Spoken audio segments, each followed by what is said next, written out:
This story scared your mother and aunt so much that even now, after more than 30 years, they still cannot forget it. It happened in 1993. At that time, your mother was in her early teens, and your youngest aunt was about 8 or 9 years old. Your mother said your grandparents had 4 daughters, and your mother was the oldest.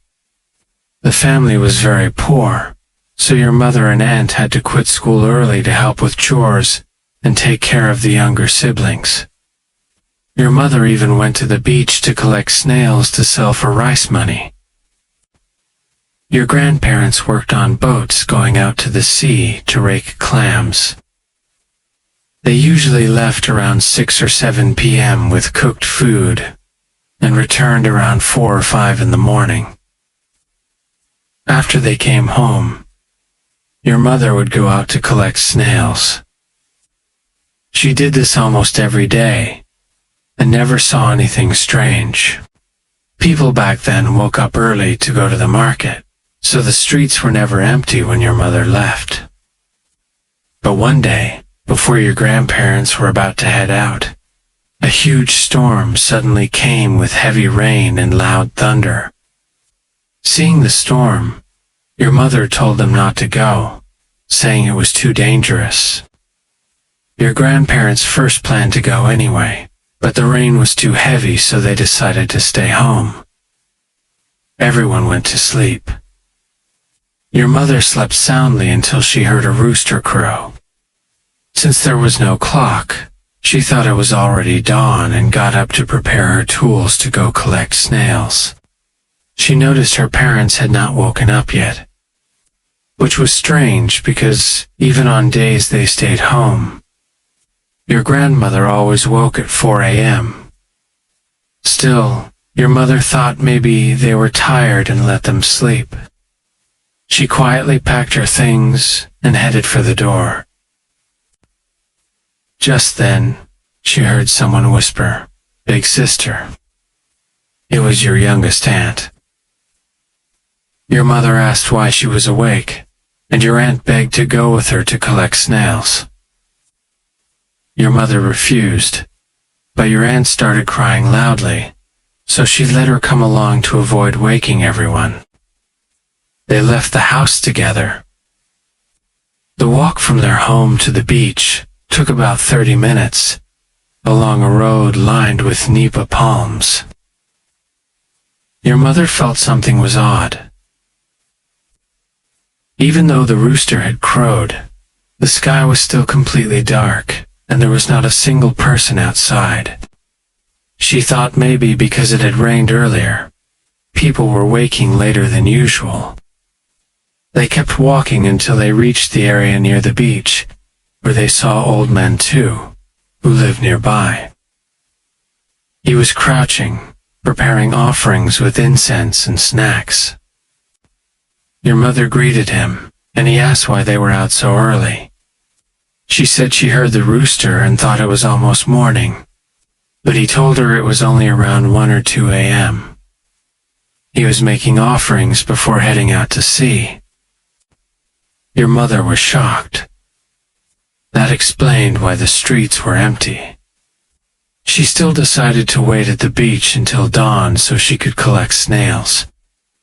After reaching the beach, the tide was still high, so she and your aunt sat near a row of casuarina trees to wait. Suddenly your mother saw 3 figures far out near the water. They looked like women in long white dresses. But they were not walking. They were gliding, sliding smoothly toward the shore without moving their legs. Your mother pulled your aunt into a thick bush to hide. She covered her aunt's mouth to stop her from screaming. The 3 white figures kept gliding closer and closer until they stopped about 5 to 10 meters from the bush. The wind suddenly rose violently, howling as if a storm were coming. Then a woman's eerie voice called out, "Who is hiding in there? Come out and play with us. Come out." Another voice followed, saying the same thing, mixing with the wind in a terrifying way. The three figures slid right up to the bush. Even in the dark, your mother could see them clearly. Two of them had no mouth or nose. The third had a mouth filled with long fangs. Their faces were streaked with what looked like blood. Your aunt fainted in terror. Your mother froze, unable to move, while the ghostly women leaned closer, whispering and smiling unnaturally. Suddenly she screamed from fear.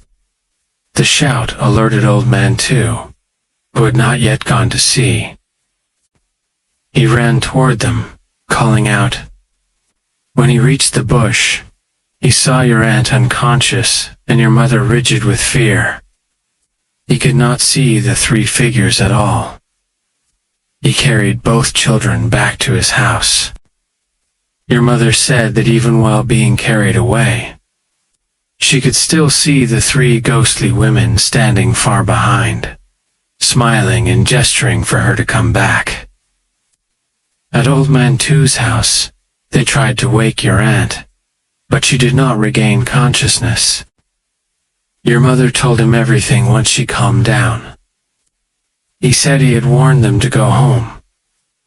At dawn, he carried your aunt home and explained everything to your grandparents. Your aunt remained unconscious through day 1, day 2, day 3, day 4. By the 5th and 6th days, she still had not woken up. There was no hospital, no medicine nearby, and they were too poor to travel far. Your grandparents desperately searched for a spiritual healer but found none. On the 7th day, around 10 a.m. during heavy rain, your grandmother suddenly shouted at your grandfather to carry your aunt out into the middle of the yard, under the pouring rain. He was confused, but her voice was forceful and strange. He obeyed. Neighbors heard her yelling over the rain and gathered outside. Your grandmother sat, chanting and mumbling as your aunt lay in the rain for about 15 minutes. Then she ordered him to bring the child back inside and change her clothes. Your grandmother placed 4 incense sticks at the 4 legs of the bed. Then she walked outside and spoke with a voice and manner that were not her own. She said she was saving her grandchild, that the child's soul had been taken by the 3 sea spirits. She said she had followed them for days, begging them to release the child. They finally agreed, but only if she stayed behind to serve them. She said they were waiting for her outside, and that once the child recovered, she had to go. Then she collapsed unconscious. When she later woke, she remembered nothing. That afternoon, around 4 p.m., your aunt finally woke up crying, saying 3 sea spirits had dragged her underwater, laughing and asking if it was fun. She said an old man with a wrinkled face tried to fight the spirits but failed, then knelt and begged them to let her go. She could not understand what they said to each other, but felt he was trying to save her. Eventually the spirits pushed him away and returned her to shore. Your grandparents believed this was the spirit of your grandfather's father, saving his great-grandchild. They cried, feeling he had sacrificed himself. The next day they prepared offerings at home and at the beach. From then on, they never let your mother or aunts go near the beach again. They quit working at sea entirely and shifted to farming watermelons. This story was passed down to your family as a real and terrifying event your mother and aunt experienced.